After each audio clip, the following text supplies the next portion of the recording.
नमस्ते। यति बेला म गुल्मी जिल्लाको सदरमुकामदेखि पूर्वतिर पर्ने सत्यवती गाउँपालिकाको झुहाङ गाउँमा छु। आज मेरो क्यामेराले यो दृश्य किन खिच्दैछ भने जब यो पृथ्वीमा जन्म भयो, यही माटोमा जन्म भयो र यो माटोसँगको सामिप्यता 20औं वर्ष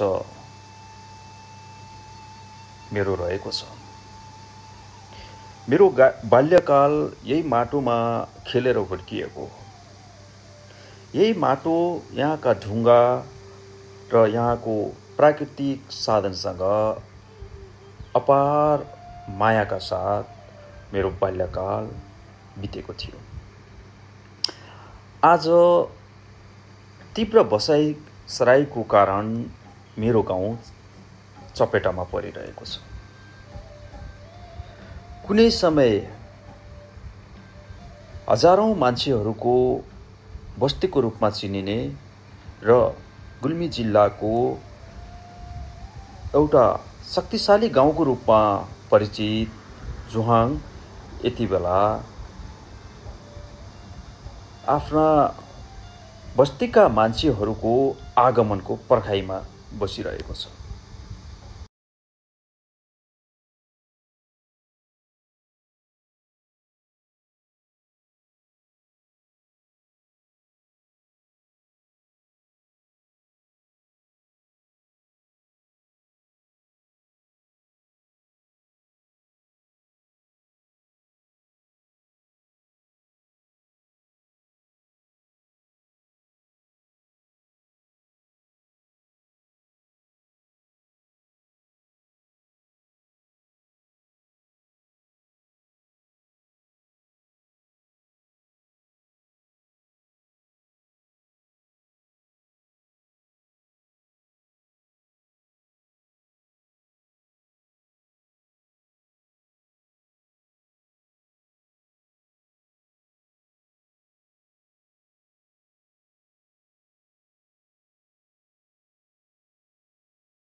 यसैगरी म यो तपाईहरुलाई देखाउँदै छु यो थाप्ले लेक र अब यो माथितिर यहाँनेर मैले जुम गरेर देखाइरहेको छु। यो चाहिँ बौद्ध स्तूपा निर्माण गरिएको छ र यो भार्सेको